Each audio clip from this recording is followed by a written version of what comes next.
আর কিছু বলি, don't touch me phone, তারপর ওই জায়গায় রাখছি। পরে চোরে আইসা লাঠিতে অনেকক্ষণ ট্রাই করছে, দুইজন শোয়া একদম ফজরের কাছাকাছি, আগের মুহূর্তে উঠতেও পারতো, উঠে নেই ইয়া করে।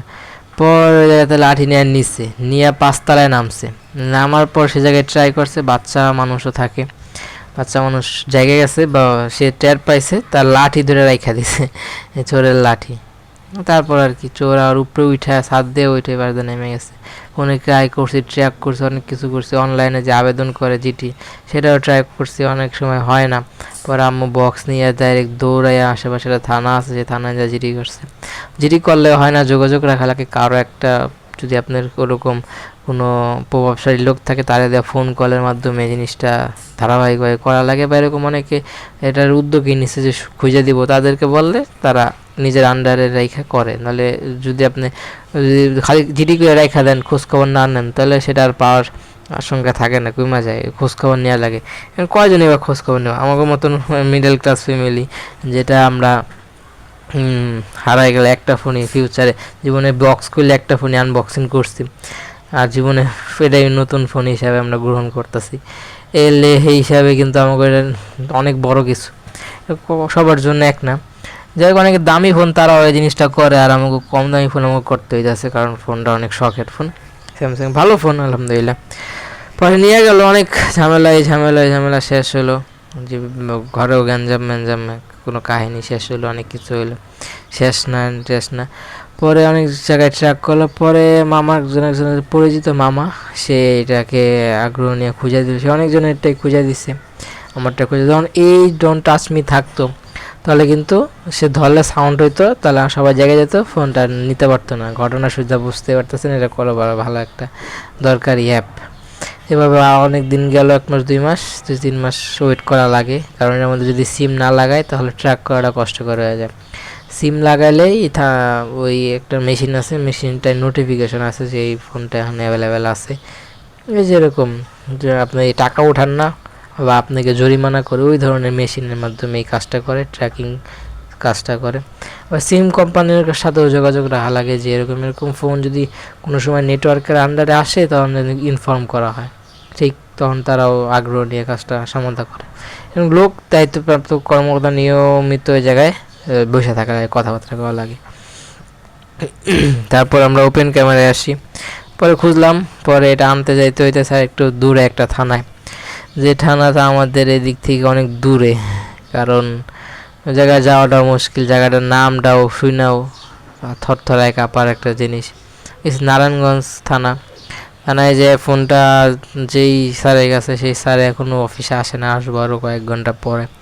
বাসার কাছেই, অফিসের মানে থানার ইয়াতেই থাকে, আসবো, অতটুকু সময় ওয়েট করা লাগবো, এটাই। পরে আইসা বলে যে বসেন, তো ওই ম্যাজিস্ট্রেট স্যারের ফোন, আপনি কেন আসছেন, এবার এরকম বলে ফোনটা দেয় তার যে অফিসে যে রুমটা, বসার সুযোগ করে দেয়।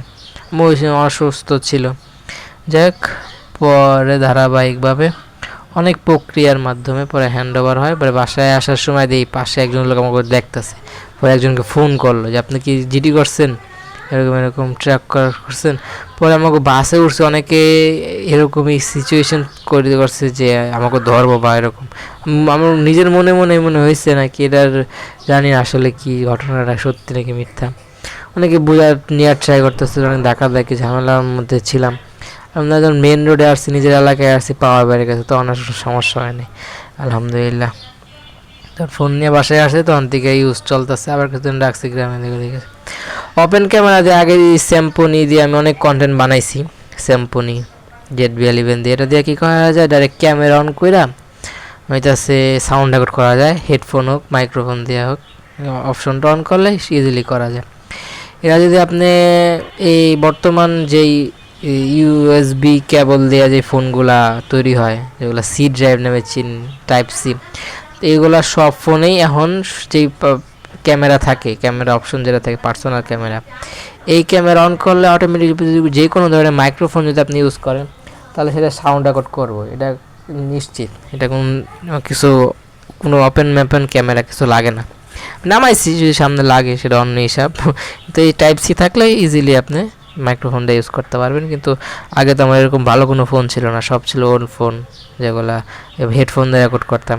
তখন এই মাইক্রোফোন অপশন অন করে ওপেন ক্যামেরা দিয়ে রেকর্ড করা লাগতো, যেটা অনেক দিন পর্যন্ত সার্ভাইভ করছে। আমার অনেকগুলো ভিডিও ওপেন ক্যামেরা দিয়ে ক্রিয়েট করেছে, যে আপনার পুরোনো ভিডিওগুলো দেখলে পাবেন। কাইনমাস্টার অনেক জনপ্রিয় এডিটিং অ্যাপ, যেটা মোটামুটি আগে প্রত্যেকটা ভিডিও এটাতে এডিট করা হয়েছে, যেগুলো আমার নিউজ রিলেটেড কন্টেন্ট আসলে আপনার সাথে টেলিভিশন বলেন, তারপরে জোড়াতলায় লাগায় কাটসাট দিয়ে এডিটিং মিটিং করা হবে কইরা ওইসবও করা হয়েছে।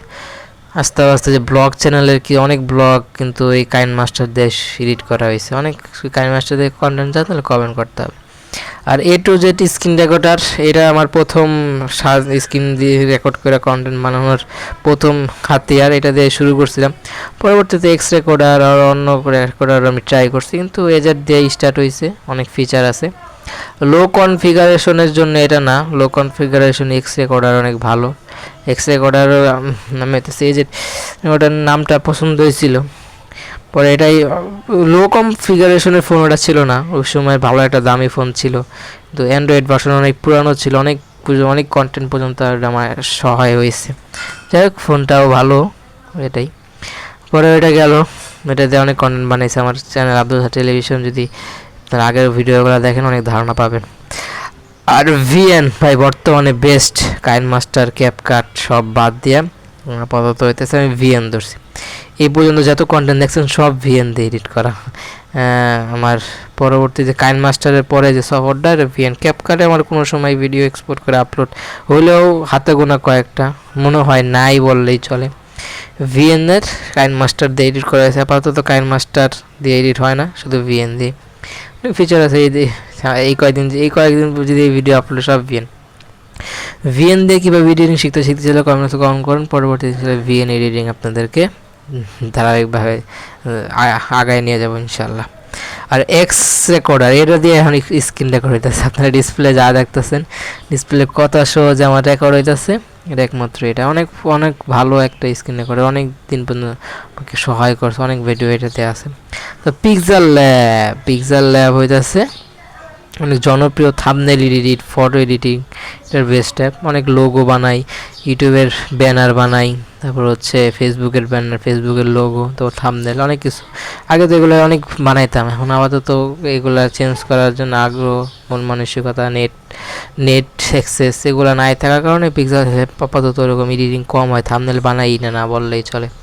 সামনে যদি ইনশাল্লাহ আরও ব্যাপকতা বাড়ে এগুলো কন্টিনিউ করতে হবে। আপনারা থাম্বনেল বানানো শিখলে কমেন্ট করেন পিক্সেল ল্যাব দিয়ে কীভাবে থাম্বনেল বানানো, আমি শিখাই দেবো ইনশাল্লাহ, আপনারা কমেন্ট করতে মাস্ট।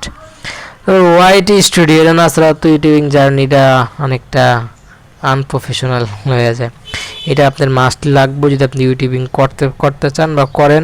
এটা দিয়ে সব কন্ট্রোল করা হয়, ফোনের টাইটেল বলেন, ডিসক্রিপশন বলেন, ট্যাগ বলেন, ফলে থাম্বনেল বলেন, ভিডিও কি পাবলিক করবেন নাকি আনলিস্টেড করে লিঙ্ক দিয়ে কাউকে ভিডিও শেয়ার করবেন, এসব প্রাইভেট করে নিজে দেখবেন। তারপর এটা অ্যানালিটিক্স, কোথেকে দেখছে, কয়জনে দেখছে, কত সময় দেখছে, কতজনের কাছে গেছে, ইভেন রিভিনিউ আর্ন করছে, গড়ে কয়জনে, এভরিথিং ওয়াইটি দিয়ে আপনি অ্যাক্সেস করতে পারবেন। এটা আমার যখন থেকে শুরু করছি তখন থেকে এই অ্যাভেলেবেল আসছিলো। প্রথমে তো এতটা ধারণা ছিল না, ল্যাপটপ দিয়েই অনেকজনের কষ্ট করে নেট বাসায় যায় অ্যাক্সেস দিতাম। ওরা পুরো একটা সিস্টারের ওই ফোনটার কথা বলছে, ওটা দেওয়া ধারণা অনেক দিন পর্যন্ত আমার সময় দেওয়া লাগছে অ্যাক্সেস নিতে, শিখতে ওয়াইটি সম্পর্কে। ওয়াইটি সম্পর্কে ভিডিও জানেন যে কমেন্ট করবেন। পরবর্তীতে ইনশাল্লাহ ওয়াইটি সম্পর্কে ইন ডিটেলস ভিডিও ইনশাল্লাহ সামনে নিয়ে আসবো, কোনো ফাঁক থাকবে না। তবে জিমেল তো কথাই নাই, জিমেল তো দরকার। আপনার স্পন্সরের মেল আসে, তারপর চ্যানেলের গুরুত্বপূর্ণ অনেক মেল আসতে পারে, পার্সোনাল মেলের তো শেষ নাই এই মেলের জায়গায়। আর ফেসবুক লগ ইন করার সময় মেল আসতে পারে, 2 স্টেপ ভেরিফিকেশন অন করলে মেল আসতে পারে, এই মেলের জায়গা থেকে অ্যাক্সেস করে। আর ক্রোম, ল্যাপটপ পিসি না থাকলে ক্রোম দিয়ে সব কাজ অ্যাক্সেস করা লাগে, যে জনপ্রিয়, এটা এছাড়া তো হয়ই না। যেমন ভিডিওর চ্যানেলের কাস্টমাইজেশন করবেন, চ্যানেলে আলাদা ভিডিও লাগাবেন, অন্য চ্যানেল সাজেস্টে দিবেন, আই কার্ড লাগাবেন, এন্ড স্ক্রিন লাগাবেন, ডিসক্রিপশন অ্যাভেলেবেল করবেন, অ্যাপ্লিকেশন করবেন ইউটিউব মনিটাইজেশনের জন্য। তারপর আর কি আছে, এরকম কোনো কাজ নাই ডেস্কটপ সাইডে যেটা করা সম্ভব, সবাই ক্রোম ব্রাউজার দিয়ে ডেস্কটপ সাইট থেকে করতে পারবেন। যদি না থাকে, পিসি না থাকলে আপনি এটা দিয়ে অ্যাভেলেবেল করে নেবেন, কিন্তু থাকলে আপনার জায়গায় তো ক্রোম আছে, এটা ডেস্কটপ সাইট অন করলে ফোন থেকে এখন সবাই অনেক হাই লেভেলের কাজ করে নেওয়া যায় এই ক্রোম দিয়ে। মেসেঞ্জার প্রাণের শখে সব কন্টেন্ট ক্রিয়েশনে আমার এই মেসেঞ্জার অনেক উপকার করছে। ভিডিও আসা মানুষের কাছ থেকে কালেক্ট করা বলেন, ছবি কালেক্ট করা বলেন, সব কন্টেন্ট জোড়া লাগায় কন্টেন্ট বানানো বলে, সব মেসেঞ্জারে শেয়ার করে সেই জায়গায় থেকে নামাইয়া ধারাবাহিকভাবে কন্টেন্ট বানানো এই মেসেঞ্জার। অন্য কোনো ইমো একসময় পর্যন্ত ইউজ করছি, টেলিগ্রামও করি নাই তা না, হোয়াটসঅ্যাপও ইউজ করছি, কিন্তু পরবর্তীতে সবসময় উপকারে আসছে মেসেঞ্জার। টেলিগ্রামেও ফাইল বড় হয়ে যায়, মোবাইলে জায়গা নিতে চায় না, হোয়াটসঅ্যাপে যা পাঠায় সবই ডাউনলোড হয়ে যায়, এভরিথিং সমস্যা নিয়ে মেসেঞ্জার। কিছু কিছু ইমেজ ছবি আসলে যেগুলো ভিডিও বানানো হয় না, সে সময় মন মানসিকতা অন্যরকম ছিল, লেগে বানাই নাই, একটা ছবি দেওয়া ওই যে বানাইছি ওরকমভাবে বানাইছি। আসসালামু আলাইকুম রহমতুল্লাহি ওয়া বারাকাতুহু।